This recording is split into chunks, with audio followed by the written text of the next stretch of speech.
Hello दोस्तों, मैं किशन शर्मा स्वागत करता हूं आपका हमारे यूट्यूब चैनल नोटबुक में। तो दोस्तों, जैसा कि मैंने आपको कल की साइंस की क्लास में फोर्थ चैप्टर को डिस्कस किया था, तो आज की क्लास में मैं आप लोगों को मोशन चैप्टर के सभी टॉपिक को डिस्कस करूंगा, ठीक है, जिससे कि क्वेश्चंस एग्ज़ाम में पूछे जाते हैं।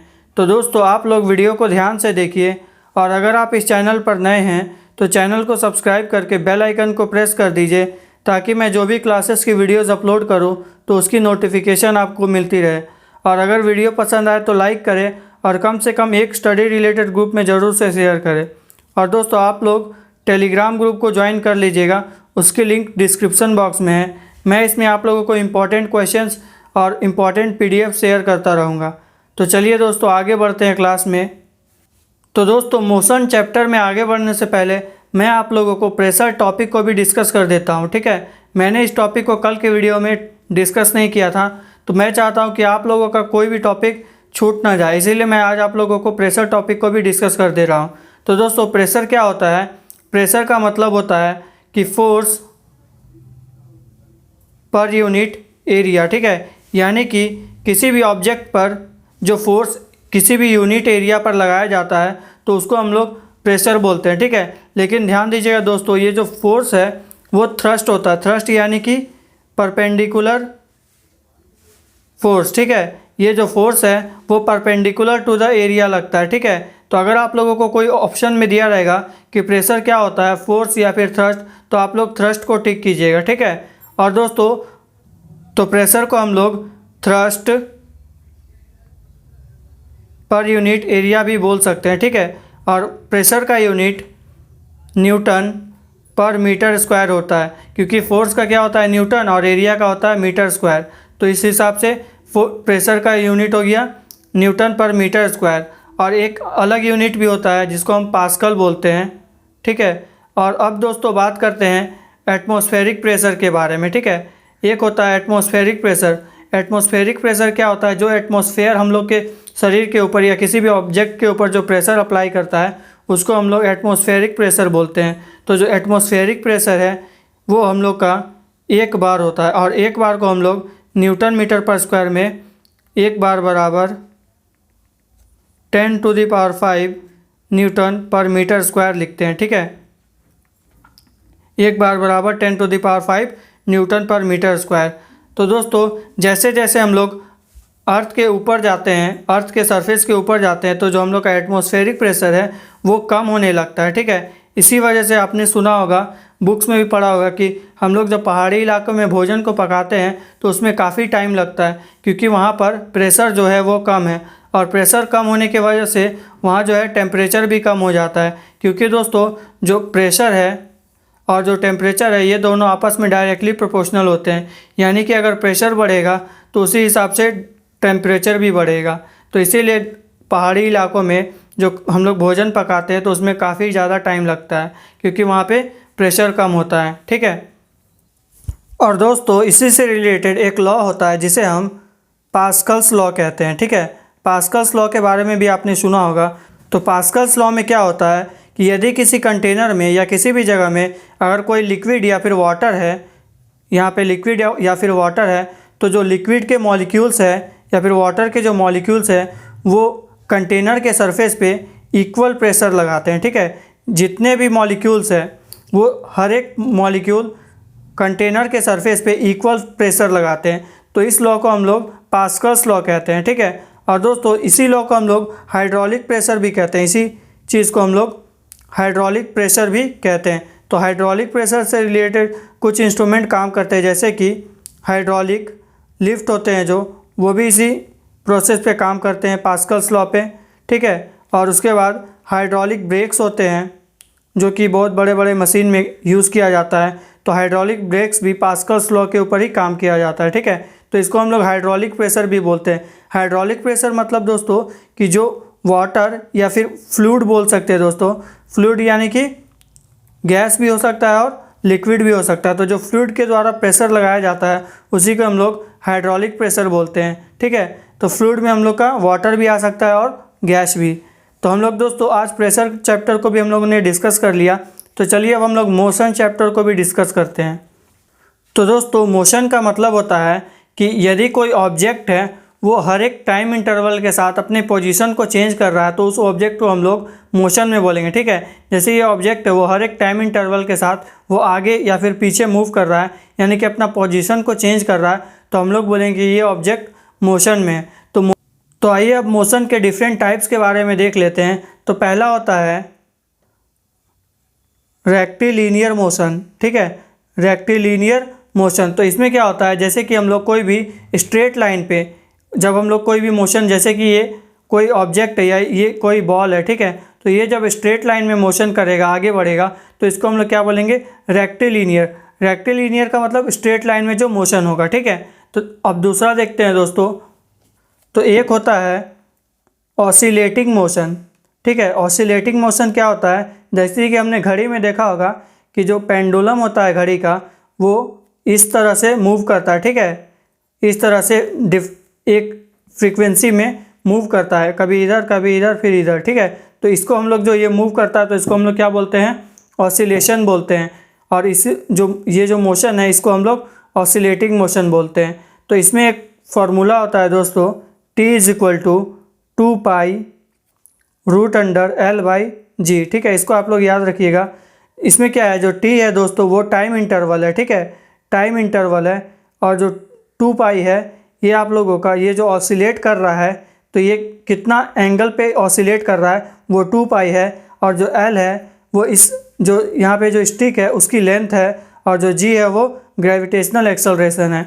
तो इसके द्वारा आप लोगों को पूछा जा सकता है क्वेश्चंस को, जैसे कि इसमें से एक एग्जांपल बनता है दोस्तों कि हम लोगों ने सुना वाला एग्जांपल कि कोई अगर लड़की है या कोई बच्ची है वो किसी झूले से अगर टंगे हुए और झूल रही है ऊपर नीचे ऐसे करके, तो जब हम लोग वो लड़की है वो अगर खड़ी हो जाती है, ठीक है, तो खड़ी हो जाने से क्या होगा, ये जो स्टिक है दोस्तों इसकी लेंथ कम हो जाएगी, क्योंकि वो लड़की तभी बैठी हुई थी तो लेंथ ज़्यादा थी, और जब वो खड़ी हो जाएगी तो लेंथ कम हो जाएगी। तो लेंथ कम हो जाने की वजह से क्या होता है कि जो झूला है वो काफ़ी स्पीड में मूव करने लगता है, ठीक है, स्पीड में मूव करने लगता है, यानी कि जो उसका जो टाइम इंटरवल है वो कम हो जाता है। इसको आप लोग ध्यान से समझिएगा, ठीक है। यदि अगर इसका जो लेंथ है वो अगर कम हो जाएगा तो जो टाइम पीरियड है वो भी कम हो जाएगा, ठीक है, यानी कि वो जो झूला है वो स्पीड में मूव करने लगेगा। तो चलिए अब आगे देखते हैं। यानी कि दोस्तों हम लोग बोल सकते हैं जो टाइम इंटरवल है वो डायरेक्टली प्रोपोर्शनल टू इस लेंथ के बराबर है, ठीक है, डायरेक्टली प्रोपोर्शनल, यानी कि अगर टाइम इंटरवल बढ़ेगा तो लेंथ भी बढ़ेगा, और अगर लेंथ कम होगा घटेगा तो टाइम इंटरवल भी घटेगा, ठीक है। तो दोस्तों अब हम लोग बात करते हैं प्रोजेक्टाइल मोशन के बारे में, ठीक है, प्रोजेक्टाइल मोशन के बारे में। तो इसमें क्या होता है दोस्तों, ये एक पैराबोलिक मोशन है, ठीक है, पैराबोलिक मोशन है। इसमें क्या होता है कि जैसे कि हम लोग बॉल को जो फेंकते हैं दोस्तों तो वो एक डिफरेंट एंगल पे जाके अर्थ के दूसरे साइड के सरफेस पे गिरता है।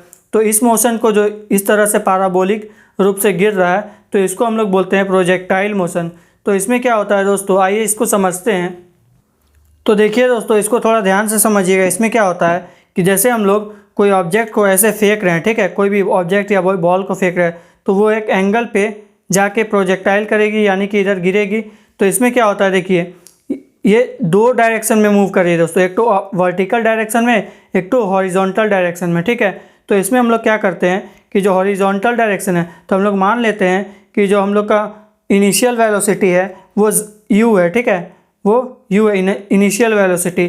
तो जो इसका वर्टिकल कंपोनेंट है वो u साइन थीटा हो जाएगा, क्योंकि ट्राइंगल में दोस्तों हम लोग जो ट्रिग्नोमेट्री पढ़ते हैं तो उसमें जो ये जो वर्टिकल कंपोनेंट है ये साइन थीटा होता है, और ये जो बेस है यानी कि हॉरिजॉन्टल इसको हम लोग कॉस थीटा बोलते हैं, ठीक है। तो इसी तरह इसमें भी होगा कि ये जो वर्टिकल कंपोनेंट है ये u साइन थीटा हो जाएगा, और जो हॉरिजॉन्टल है ये u कॉस थीटा हो जाएगा, ठीक है। तो दोस्तों ये हम लोग निकाल क्यों रहे हैं, क्योंकि इसमें दोस्तों क्वेश्चन पूछे जा सकते हैं कि जो हम लोग इधर प्रोजेक्टाइल करते हैं तो ये मैक्सिमम डिस्टेंस कितना तक अचीव कर सकता है, कितना हाइट तक ये जा सकता है। तो इसके लिए हम लोग इसको देखते हैं। तो इसमें क्या होता है कि जो यहाँ पे दो मोशन तो हो रहा है, ऊपर एक तो वर्टिकल एक तो हॉरिजॉन्टल, तो इसमें दो टाइम भी लग रहा है दोस्तों। एक टाइम यहाँ रीच करने में एच पॉइंट पर, और फिर वहाँ से नीचे आने में नीचे एक्स पॉइंट तक, तो उसमें दो टाइम लग रहा है, एक तो ये और एक तो ये। तो आइए इसको भी देखते हैं तो ये होता है दोस्तों टाइम ऑफ एसेंट यानी कि टाइम ऑफ असेंडिंग। असेंडिंग यानी कि आगे बढ़ने टाइम और डिसेंडिंग यानी कि नीचे गिरने टाइम। तो दो तरह के इसमें टाइम होते हैं। तो टाइम क्या होता है दोस्तों, जैसे कि हम लोग लिखते हैं कि t बराबर डिस्टेंस अपॉन स्पीड। ठीक है, तो अभी जो हम लोग स्पीड चल रहा है दोस्तों, तो यहाँ पे कौन सा स्पीड लगेगा, ग्रेविटेशनल स्पीड लगेगा, जो ग्रेविटेशनल एक्सेलरेशन होता है वही। तो यहाँ पे हम लोग लिखेंगे t इज इक्वल टू, और डिस्टेंस क्या है दोस्तों, u sine theta. u sine theta के द्वारा ही हम लोग यहाँ से आगे बढ़ रहे हैं।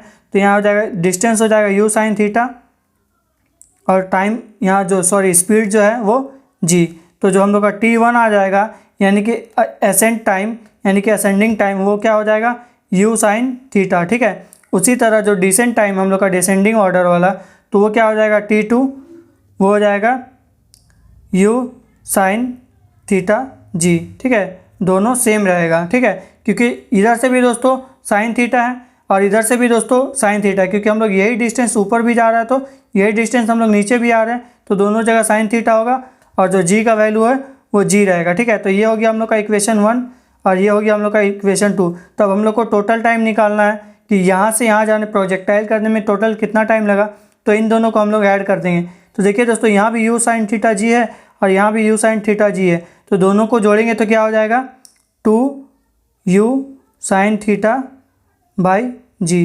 तो ये हम लोग का दोस्तों टोटल टाइम हो जाएगा। ठीक है, यहाँ से अगर हम लोग कोई ऑब्जेक्ट को अगर प्रोजेक्टाइल करेंगे अगर कोई एंगल पे साइन थीटा एंगल पर, तो वो आके यहाँ पे गिरेगा, तो उसमें टोटल टाइम कितना लगेगा 2u sine theta by g। अब एक चीज़ देखते हैं दोस्तों, जो यहाँ पे h पॉइंट है मैक्सिमम हाइट का, तो उसको हम लोग कैसे निकालेंगे। ठीक है, तो दोस्तों अब हम लोग देखते हैं कि जो मैक्सिमम हाइट है h हाइट, वहाँ पे हम लोग को पहुँचने के लिए कितना हम लोग को डिस्टेंस ट्रैवल करना पड़ेगा। क्योंकि दोस्तों ये जो टाइम है या फिर जो h हाइट है, इससे भी रिलेटेड कभी कभी क्वेश्चन पूछे जा सकते हैं, तो आप लोग इसको भी ध्यान रखिएगा। ठीक है, तो चलिए देखते हैं आगे कि हम लोग h हाइट को कैसे निकालेंगे। तो दोस्तों ये जो डिस्टेंस है, तो डिस्टेंस का फॉर्मूला क्या होता है, डिस्टेंस फार्मूला होता है s बराबर ut plus half at square.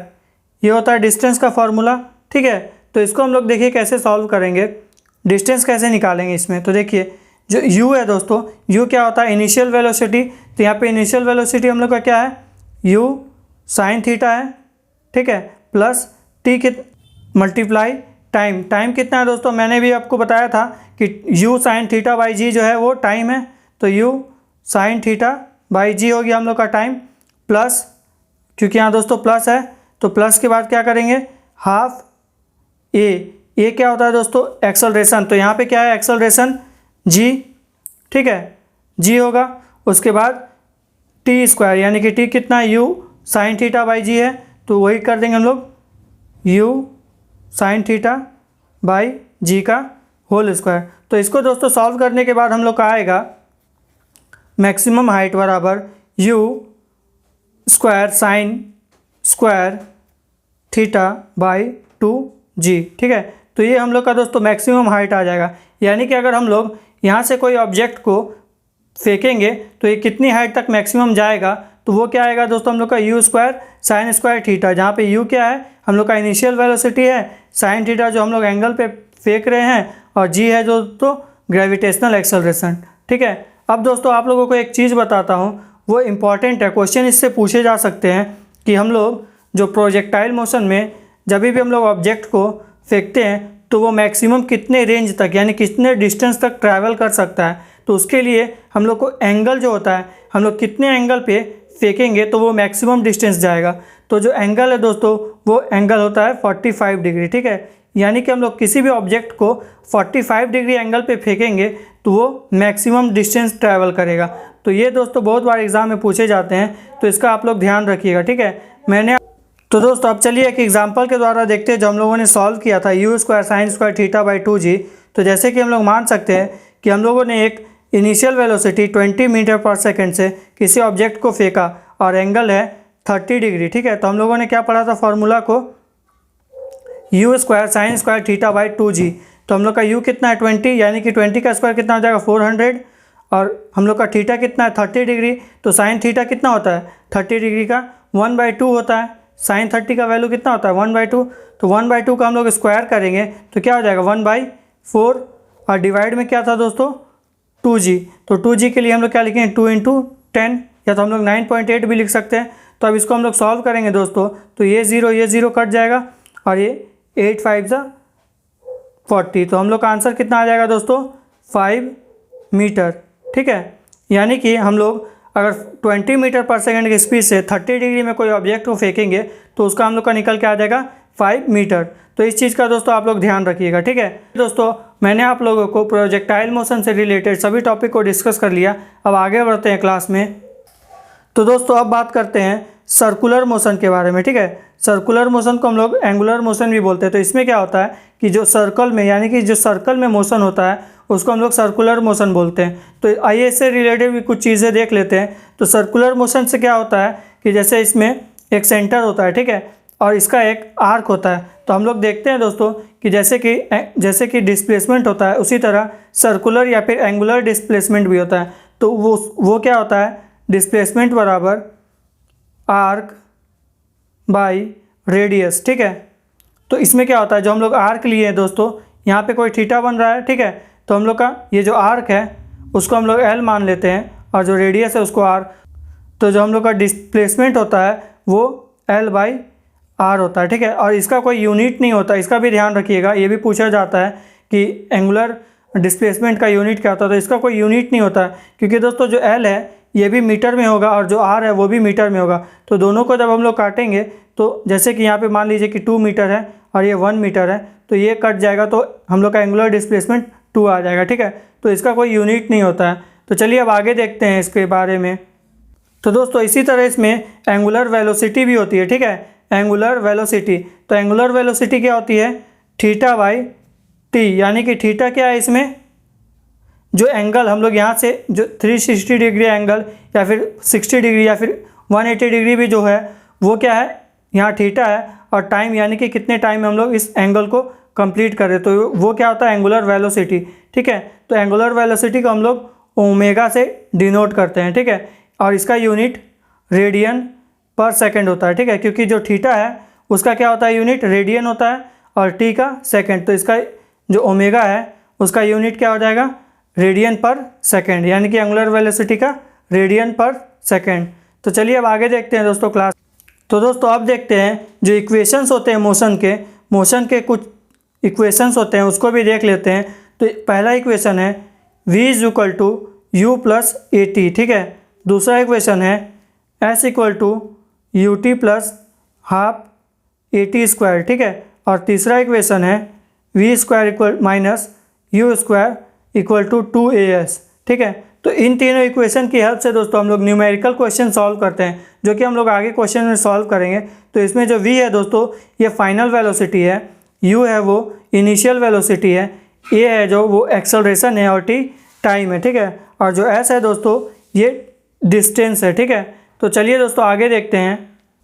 तो चलिए दोस्तों अब न्यूटन्स के जो 3 लॉ है उसके बारे में डिस्कस करते हैं। तो न्यूटन्स ने जो 3 लॉ दिए थे तो उसमें से जो पहला लॉ है, फर्स्ट लॉ है, वो क्या कहता है कि कोई भी ऑब्जेक्ट है वो अपनी स्ट्रेट मोशन पे या फिर रेस्ट में बना रहेगा जब तक कि उसमें कोई एक्सटर्नल फोर्स नहीं लगेगा। ठीक है, जो कि मैंने आप लोगों को कल भी डिस्कस किया था। और इसी लॉ को हम लोग इनर्शिया भी बोलते हैं। ठीक है, न्यूटन के फर्स्ट लॉ को ही हम लोग इनर्शिया भी बोलते हैं। और इसको किसने डिराइव किया था, गैलीलियो ने। ठीक है, तो ये क्वेश्चन भी इंपॉर्टेंट है कि न्यूटन के फर्स्ट लॉ को गैलीलियो ने डिराइव किया था। ठीक है, तो दोस्तों न्यूटन के सेकंड लॉ को जानने से पहले हम लोग मोमेंटम के बारे में जान लेते हैं। ठीक है, मोमेंटम के बारे में, क्योंकि जो न्यूटन का सेकंड लॉ है वो मोमेंटम से ही रिलेटेड है। तो मोमेंटम क्या होता है दोस्तों, किसी भी ऑब्जेक्ट के मास और वेलोसिटी के प्रोडक्ट को हम लोग मोमेंटम बोलते हैं। ठीक है, यानी कि अगर कोई ऑब्जेक्ट है 2 kg का और उसका वेलोसिटी है 3 मीटर पर सेकेंड, तो उसका जो मोमेंटम है दोस्तों इन दोनों का मल्टीप्लिकेशन हो जाएगा,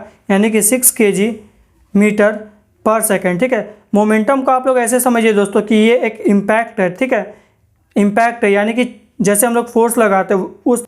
आइए दोस्तों इसको एक एग्जांपल के तौर पे समझते हैं कि जैसे कोई ट्रक है। ठीक है, कोई ट्रक है और कोई कार है। ठीक है, तो इसका भी अगर हम लोग बोलेंगे कि स्पीड जो है 5 मीटर पर सेकेंड है और इसका भी 5 मीटर पर सेकेंड है, तो इसमें पूछेगा कि मोमेंटम किसका ज़्यादा है। तो आप लोग देख सकते हैं दोस्तों जो ट्रक है उसका मास ज़्यादा है और कार का मास कम है। तो जिसका जो मास है वो ज़्यादा रहेगा और मास कम रहेगा तो इसका भी जो मोमेंटम है वो ज़्यादा होगा और इसका मोमेंटम कम होगा। यानी कि जो मोमेंटम है वो डायरेक्टली प्रोपोर्शनल टू मास होता है और उसी प्रकार डायरेक्टली प्रोपोर्शनल टू वेलोसिटी होता है। देखिए कैसे दोस्तों, यदि हम लोग बोलेंगे कि कोई बंदूक की गोली है, ठीक है, बंदूक की गोली को अगर हम लोग हाथ से थ्रो करेंगे तो ज़्यादा से ज़्यादा 5 से 10 मीटर ही डिस्टेंस ट्रैवल कर पाएगी, ठीक है, यानी कि उसका वेलोसिटी कम होगा। लेकिन जब हम लोग बंदूक की गोली को बंदूक में लगाकर जब थ्रो करेंगे या शूट करेंगे तो वो काफ़ी दूर तक जाएगी, यानी कि उसका जो वेलोसिटी है वो ज़्यादा होगा, ठीक है। जो हम लोग हाथ से थ्रो करेंगे उसमें वेलोसिटी कम होगा, यानी कि जो मोमेंटम है वो मास और वेलोसिटी के ऊपर डिपेंड करता है, ठीक है। तो चलिए दोस्तों अब आगे देखते हैं। तो आइए दोस्तों इसको एक एग्जांपल के थ्रू समझते हैं कि जैसे कि एक रॉकेट है, ठीक है, एक रॉकेट है, उसको हम लोग जब स्केप कराते हैं तो उस समय उसका जो मोमेंटम है यानी कि जो मास है और जो वेलोसिटी है वो m/v है, ठीक है। और दोस्तों जब वो स्केप करती है यानी कि आगे बढ़ने लगती है तो उसमें जो फ्यूल है वो धीरे धीरे कम होने लगती है और कम होकर गैस के रूप में बाहर निकलते जाती है, ठीक है, बाहर निकलते जाती है। तो इससे क्या होता है, जो रॉकेट का जो मास है वो धीरे धीरे कम होने लगता है, ठीक है, क्योंकि फ्यूल निकल के गैस के रूप में बाहर जा रही है। और दोस्तों साथ ही साथ इस जो रॉकेट है उसका जो वेलोसिटी है वो धीरे धीरे बढ़ने लगता है, ठीक है, यानी कि वो आगे मूव करने लगता है, यानी कि जो मास है वो धीरे धीरे कम हो रहा है और वेलोसिटी है वो धीरे धीरे बढ़ रहा है। यानी कि जब वो मूव कर जाएगी, यानी कि जब रॉकेट स्केप कर जाएगी तो उसका जो मोमेंटम है वो भी मास इंटू वेलोसिटी ही रहेगा, यानी कि ये दोनों आपस में बराबर होंगे, ठीक है। क्योंकि देखिए दोस्तों इसमें जो एक क्वांटिटी है यानी कि जो मास है वो धीरे धीरे कम हो रही है और जो वेलोसिटी है वो धीरे धीरे बढ़ रही है।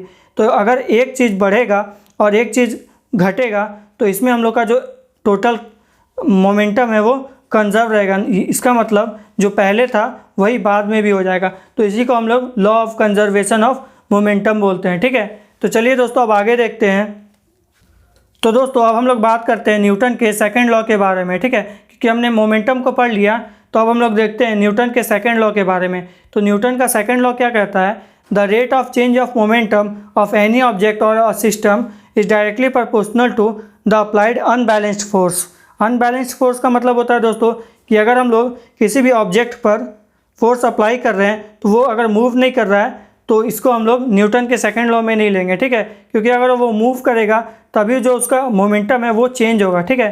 तो अब हम लोग मानते हैं कि एक एग्जांपल के तौर पे कि ये कोई ऑब्जेक्ट है, ठीक है, इसका अभी मोमेंटम mu है, ठीक है, इनिशियल मोमेंटम mu है और कुछ टाइम बाद उसमें अगर हम लोग फोर्स लगाएं, ठीक है, तो उसका मोमेंटम चेंज होकर क्या हो गया, mb हो गया। तो जो रेट है इसका जो चेंज होने का रेट है तो उसको हम लोग कैसे निकालेंगे, फाइनल माइनस इनिशियल करेंगे, फाइनल mb माइनस mu और रेट निकालने के लिए हम लोग कितना टाइम में चेंज हुआ, ठीक है। अगर हम लोग mu से mv में जाएंगे तो कुछ टाइम तो लगा होगा दोस्तों, जो mu मोमेंटम है उसको हम लोग mv में कन्वर्ट किए तो कुछ तो टाइम तो लगा, तो यानी कि वो t। तो ये हो गया हम लोग का rate of change of momentum is directly proportional to unbalance force, यानी कि यहाँ पे क्या हो जाएगा, इक्वल टू फोर्स, ठीक है। तो दोस्तों इस तरह से ये जो डायरेक्टली प्रोपोर्शनल है, इक्वल नहीं लिखेंगे यहाँ पे, पहले डायरेक्टली प्रोपोर्शनल लिखेंगे। तो जो f है दोस्तों वो mb minus mu by T, यानी कि जो rate of change of momentum है उसके इक्वल होता है। तो अब दोस्तों देखते हैं आगे। तो दोस्तों यहाँ जो m है इसको हम लोग कॉमन ले लेंगे क्योंकि दोनों जगह m है, तो इसको फर्दर सॉल्व करते हैं। तो m को कॉमन ले लेंगे तो यहाँ क्या हो जाएगा, v minus u by T हो जाएगा इक्वल टू फोर्स यानी कि f। तो फिर दोस्तों जो देखिए यहाँ पे v माइनस u है, v minus you by T क्या होता है, एक्सेलरेशन होता है, यानी कि m एक्सेलरेशन की जगह a लिख देंगे इक्वल टू f, यानी कि ये दोस्तों हम लोग का फोर्स का फॉर्मूला निकल के आ गया, F बराबर m है। तो दोस्तों ये भी क्वेश्चन पूछता है कि जो फोर्स का फॉर्मूला है m इंटू ए, ये न्यूटन के किस लॉ से निकाला गया है, यानी किस लॉ से डिराइव किया गया है। तो इसका आंसर हो जाएगा न्यूटन के सेकंड लॉ से, ठीक है। न्यूटन के सेकंड लॉ से ही हम लोग को फोर्स की डेफिनेशन मिलती है। तो दोस्तों आई होप आप लोगों को जो न्यूटन का सेकंड लॉ है ये समझ में आ गया होगा, ठीक है। तो चलिए दोस्तों अब हम लोग आगे देखते हैं। तो दोस्तों अब हम लोग न्यूटन के थर्ड लॉ के बारे में बात करते हैं, ठीक है। तो थर्ड लॉ क्या कहता है कि for every action has an equal and opposite reaction, ठीक है। यानी कि अगर कोई ऑब्जेक्ट पे फोर्स लगाते हैं तो ये ऑब्जेक्ट भी हम लोग पे इक्वल एंड अपोजिट फोर्स लगाती है, ठीक है। क्योंकि हम लोग इस तरह से इस डायरेक्शन में फोर्स लगा रहे हैं तो ये हम लोग के अपोजिट डायरेक्शन में फोर्स लगा रहा है, तो यही डिराइव करता है न्यूटन का थर्ड लॉ। इसके द्वारा दोस्तों हम लोग कॉमन एग्जांपल के द्वारा भी इसको समझ सकते हैं कि जैसे हम लोग रोड पे चलते हैं दोस्तों, तो हमारा जो फुट है यानी कि जो हमारी पैर है वो अर्थ के सरफेस पर एक फोर्स लगाती है, ठीक है। और वो अर्थ का सरफेस भी हम लोग को ऊपर की तरफ एक फोर्स लगाता है, जिसके कारण हम लोग आगे बढ़ पाते हैं यानी कि चल पाते हैं, ठीक है। यदि अगर ये फोर्स नहीं लगाएगा, इक्वल रिएक्शन नहीं होगा, तो हम लोग नीचे अंदर धंसते चले जाएंगे, ठीक है। हम लोग का वेट के वजह से हम लोग नीचे चले जाएंगे। तो इसीलिए इसको हम लोग बोल सकते हैं एग्जाम्पल के तौर पे कि जो हम लोग रोड पे चलते हैं तो वो न्यूटन का थर्ड लॉ का एग्जाम्पल है। और इसके साथ साथ दोस्तों जो स्विमर्स होते हैं, जो स्विमर वो भी पानी को दोस्तों पीछे की तरफ धकेलते हैं, ठीक है, पीछे की तरफ धकेलते हैं पानी को, तब वो आगे की तरफ मूव करते हैं। यानी कि जितने फोर्स से वो पीछे की तरफ पानी को ढकेल रहे हैं तो पानी भी उसको आगे की तरफ ढकेल रहा है। तो इसको हम लोग बोल सकते हैं कि ये न्यूटन का थर्ड लॉ है, ठीक है। तो दोस्तों मैंने आप लोगों को force and laws of motion के सभी टॉपिक्स को आज और कल में डिस्कस कर लिया। अब दोस्तों इससे रिलेटेड जो भी क्वेश्चंस एग्जाम में पूछे जाएंगे मैं उसको भी आप लोगों के साथ डिस्कस करता हूं, ठीक है। तो चलिए देखते हैं क्वेश्चंस को। तो दोस्तों क्वेश्चन है which conservation principle is applicable in the motion of rocket. तो मैंने दोस्तों बताया था आप लोगों को कि जो रॉकेट जब मूव करती है तो इसका जो फ्यूल है वो कम होने लगता है और जो मास है वो जो वेलोसिटी है वो बढ़ने लगता है। तो ये किसके कारण होता है? कंजर्वेशन ऑफ मोमेंटम, ठीक है, यानी कि ऑप्शन सी। तो हम लोग का राइट आंसर हो जाएगा कंजर्वेशन ऑफ मोमेंटम। तो चलिए दोस्तों अब आगे देखते हैं। तो दोस्तों क्वेश्चन है when air rashes out of a balloon and it moves upward this example of which law of motion. यानी कि एक बैलून है दोस्तों, जब इसमें से एयर यानी कि हवा जब बाहर निकलती है तो ये आगे की तरफ मूव करता है, यानी कि इधर से हवा जब निकलने लगती है तो ये आगे की तरफ मूव करता है। तो ये किस लॉ के द्वारा होता है? तो अभी मैंने आपको बताया दोस्तों कि इक्वल एंड अपोजिट रिएक्शन, यानी कि ये इस तरफ फोर्स लगा रही है, जो हवा एयर है इस तरफ फोर्स लगा रही है तो ये आगे की तरफ मूव कर रहा है, यानी कि ये हो जाएगा थर्ड लॉ, ठीक है। न्यूटन्स के थर्ड लॉ के कारण हो रही है, ठीक है। तो चलिए दोस्तों अब नेक्स्ट क्वेश्चन को देखते हैं। तो दोस्तों क्वेश्चन है acceleration is caused by a force acting on a mass. यानी कि जो फोर्स है वो m और a का मल्टीप्लिकेशन यानी कि प्रोडक्ट है, तो ये किस लॉ से डिराइव होता है? तो अभी मैंने आप लोगों को बोला दोस्तों कि ये क्वेश्चन पूछे जाते हैं तो ये न्यूटन के सेकंड लॉ से डिराइव होता है कि जो F है यानी कि फोर्स है वो मास इनटू एक्सेलरेशन होता है। तो चलिए दोस्तों अब आगे देखते हैं। तो दोस्तों क्वेश्चन है what should be the projectile angle value for the maximum range of objects thrown from surface. यानी कि अगर हम लोग इस सरफेस से किसी ऑब्जेक्ट को फेंकेंगे तो वो कितने डिग्री एंगल पर सबसे ज़्यादा डिस्टेंस ट्रैवल करेगी। तो मैंने आप लोगों को बोला था दोस्तों कि जो 45 डिग्री है, यानी कि हम लोग यहाँ से अगर 45 डिग्री में किसी भी ऑब्जेक्ट को फेंकेंगे तो वो मैक्सिमम डिस्टेंस ट्रैवल करेगी, ठीक है। तो इसका राइट आंसर हो जाएगा ऑप्शन सी। चलिए दोस्तों आगे देखते हैं। तो दोस्तों ये न्यूमेरिकल क्वेश्चन है। तो क्वेश्चन है a bullet of 20 grams mass moving at a velocity of 400 metre पर second get buried in a wooden block of 900 grams, ठीक है। तो what will be the velocity obtain the block. यानी कि बोल रहा है कि एक 20 ग्राम का एक बुलेट है, ठीक है, वो एक 900 ग्राम के वुडन ब्लॉक पे जाके टकराता है, ठीक है। तो उसमें इसका जो स्पीड है दोस्तों या वेलोसिटी है वो 400 मीटर पर सेकेंड है, ठीक है। तो बोल रहा है कि जो वेलोसिटी ब्लॉक का होगा, यानी कि इस पर जो जाके ये इम्पैक्ट यानी कि फोर्स लगाया तो इस वजह से इसमें भी कुछ वेलोसिटी आया होगा, तो इसका वेलोसिटी कितना है। तो हम लोग इसको देखिए दोस्तों कैसे सॉल्व करते हैं, ठीक है। तो दोस्तों बोल रहा है कि इसमें जो इसका मास है वो 20 ग्राम है, ठीक है। तो पहले क्या करेंगे दोस्तों, हम लोग इसको किलोग्राम में चेंज कर लेंगे, ठीक है। उसके बाद बोल रहा है कि इसका जो मास है वो 900 है, ठीक है। लेकिन दोस्तों आप लोग ध्यान दीजिए कि ये जो है इसके अंदर बरीड यानी कि इसके अंदर घुस गया है लकड़ी के। तो अब क्या होगा, जो ये ब्लॉक है दोस्तों टकराने के बाद ये जो 20 ग्राम का मास है ये इसके अंदर चला जाएगा, ठीक है। तो अब इसका वेट कितना हो जाएगा दोस्तों, सॉरी मास कितना हो जाएगा, 900 प्लस 20 ग्राम, ठीक है। अब इसको भी हम लोग क्या करेंगे 1000 से डिवाइड कर दें क्योंकि दोनों ग्राम में। और तो दोस्तों अब इसको हम लोग मोमेंटम के फॉर्मूला से सॉल्व करेंगे, ठीक है। तो मोमेंटम का फॉर्मूला क्या होता है, mv मोमेंटम का फॉर्मूला इसलिए दोस्तों क्योंकि मैंने आपको बोला था कि जो मोमेंटम होता है वो इम्पैक्ट होता है, ठीक है। यानी कि जो ये गोली भी है बुलेट, वो भी इस पर इम्पैक्ट डाल रही है, तो हम लोगों को वेलोसिटी पूछ रहा है, तो वेलोसिटी किसे निकलेगा, मोमेंटम से, v से। तो यहाँ हम लोग अब क्या लिखेंगे दोस्तों, मास तो हम लोग लिख दिए थे यहाँ, तो इसका दोस्तों वेलोसिटी कितना है 400, तो यहाँ हम लोग लिख देंगे 400। और इसका हम लोग को वेलोसिटी फाइंड करना है, तो ब्रैकेट में इसका हम लोग वेलोसिटी लिख देंगे, ठीक है।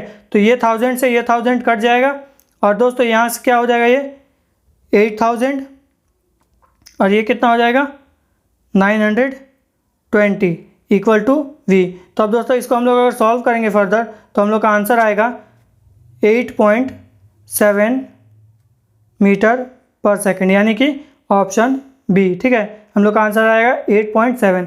इसको दोस्तों हम लोग मोमेंटम के फार्मूला से सॉल्व किए, ठीक है, क्योंकि यहाँ पे इम्पैक्ट लग रहा था, तो मोमेंटम का फार्मूला था मास इंटू वेलोसिटी, तो यहाँ हम लोग ने मास रख दिया, यहाँ वेलोसिटी, और यहाँ भी मास, यहाँ भी वेलोसिटी, और दोनों में 1000 से डिवाइड कर दिया, तो हम लोग का आंसर आ गया 8.7। तो चलिए दोस्तों अब आगे नेक्स्ट क्वेश्चन को देखते हैं। तो दोस्तों क्वेश्चन है, जल में तैरना असंभव होने का कारण क्या है। तो दोस्तों मैंने आप लोगों को बोला था अभी कि न्यूटन के थर्ड लॉ के कारण ही जो हम लोग फोर्स लगाते हैं वाटर पे पीछे की ओर, तो जो वाटर है वो हम लोग को आगे की ओर पुश करने के लिए भी फोर्स लगाता है, यानी कि वो थर्ड लॉ के कारण ही। तो इसका राइट आंसर हो जाएगा न्यूटन्स थर्ड लॉ, ठीक है। तो चलिए दोस्तों अब नेक्स्ट क्वेश्चन को देखते हैं।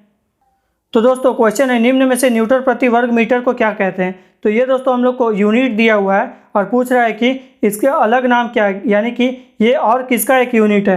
तो देखिए दोस्तों पहले इसको लिखते हैं न्यूटन प्रति मीटर स्क्वायर। तो देखिए दोस्तों ये जो है ये न्यूटन किसका होता है, फोर्स का होता है, और मीटर स्क्वायर एरिया का।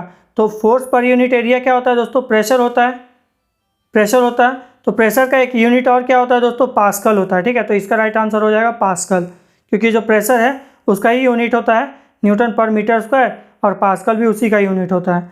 तो चलिए दोस्तों अब नेक्स्ट क्वेश्चन को देखते हैं। तो दोस्तों क्वेश्चन है, in cricket match while catching a fast moving ball fielder in the ground gradually pulls his hand backward with the moving ball to reduce the velocity 0। तो ये किस लिए होता है। तो दोस्तों मैंने आप लोगों को मोमेंटम पढ़ाने टाइम भी बोला था कि जब भी हम लोग क्रिकेट खेलते हैं तो जब बॉल आती है दोस्तों तो उसमें कुछ मोमेंटम होता है, यानी कि उसमें कुछ इम्पैक्ट लगता है। जब हम लोग बॉल को पकड़ते हैं तो हम लोग के ऊपर, हाथों के ऊपर कुछ इम्पैक्ट लगता है, तो उस इम्पैक्ट को हम लोग धीरे धीरे कम करने के लिए, ताकि हम लोग को चोट कम लगे, तो इसलिए हम लोग अपने हाथों को पीछे खींच लेते हैं, ठीक है। तो इसका राइट आंसर क्या हो जाएगा, ऑप्शन बी, ठीक है, यानी कि Newton second law. Newton second law में ही दोस्तों हम लोग मोमेंटम का यूज़ करते हैं। अगर यहाँ पे कंजर्वेशन ऑफ मोमेंटम रहता तो वो हम लोग का आंसर होता, लेकिन यहाँ पे न्यूटन सेकंड लॉ है, तो इसका राइट आंसर हो जाएगा न्यूटन सेकंड लॉ, यानी कि ऑप्शन बी। तो हम लोग बस इम्पैक्ट को कम करने के लिए अपने हाथों को पीछे की ओर खींच लेते हैं, ठीक है। तो चलिए अब देखते हैं दोस्तों नेक्स्ट क्वेश्चन को। तो क्वेश्चन है, an iron ball and a wooden ball of the same radius are released from same height vacuum to time taken both of this to reach the ground.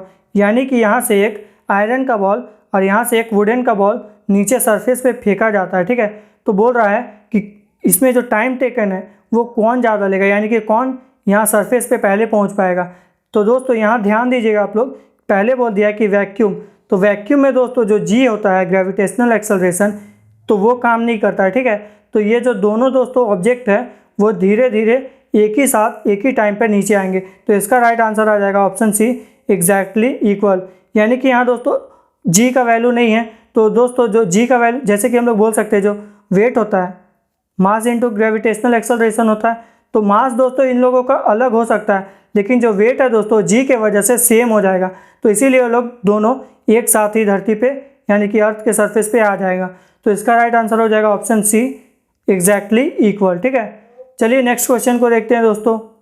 तो दोस्तों क्वेश्चन है, the car starts from rest and accelerates uniformly at 4 metre पर second. दोस्तों यहाँ पे metre पर second square होगा, ठीक है, क्योंकि दोस्तों जो एक्सेलरेशन है उसका यूनिट मीटर पर सेकेंड स्क्वायर होता है, ठीक है। तो यहाँ हो जाएगा 4 मीटर पर second square for 6 second. Find the velocity acquired by the car and the distance it covers during the time, ठीक है। यानी कि एक कोई कार है दोस्तों, वो स्टार्ट करती है, तो स्टार्ट करने के टाइम जो वेलोसिटी है वो u, यानी कि वो इनिशियल वेलोसिटी 0 होती है। तो बोल रहा है कि 4 मीटर पर सेकेंड स्क्वायर के एक्सेलरेशन से वो 6 सेकंड तक मूव करती है, तो उसका फिर वेलोसिटी कितना हो जाए। तो इसके लिए हम लोग फार्मूला लगाएंगे v बराबर u प्लस at, ठीक है।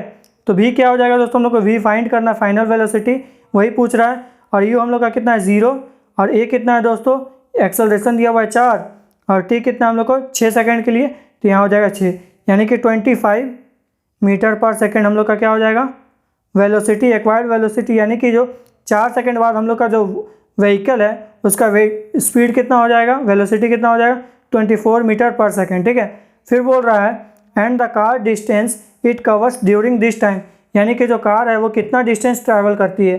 तो डिस्टेंस का हम लोग का फॉर्मूला क्या था दोस्तों, s बराबर you t plus half AT², यही था। तो दोस्तों अब इसको हम लोग पुट करते हैं, तो u हम लोग का कुछ नहीं है, 0 है। तो अगर हम लोग u को 0 है और उसको t से मल्टीप्लाई करेंगे तो t भी 0 हो जाएगा, तो इसको हम लोग यहाँ लिख देंगे 0 प्लस हाफ, ये कितना है दोस्तों हम लोग का 4, फिर कितना t है 6 है, तो 6 का कितना हो जाएगा 36।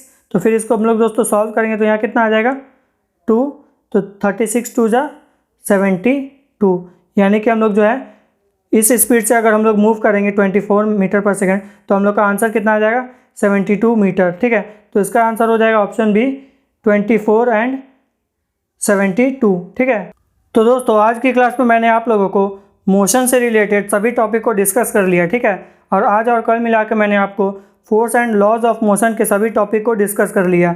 तो अब मैं आप लोगों को कुछ क्वेश्चंस होमवर्क में प्रैक्टिस के लिए दे रहा हूँ, आप लोग इसको सॉल्व करके आंसर कमेंट बॉक्स में मैसेज कर दीजिएगा।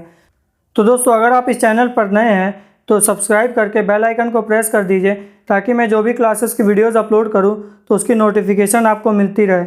और क्लास पसंद आ रही है तो लाइक करें, और कम से कम एक स्टडी रिलेटेड ग्रुप में ज़रूर शेयर करें। और आप लोग सभी टेलीग्राम ग्रुप को भी ज़रूर से ज्वाइन कर लीजिएगा, इसकी लिंक डिस्क्रिप्शन बॉक्स में है। मैं आप लोगों को टेलीग्राम पर इंपॉर्टेंट क्वेश्चंस और PDF शेयर करता रहूँगा। तो दोस्तों अब मिलते हैं कल की क्लास में, तब तक के लिए thank you and God bless you all.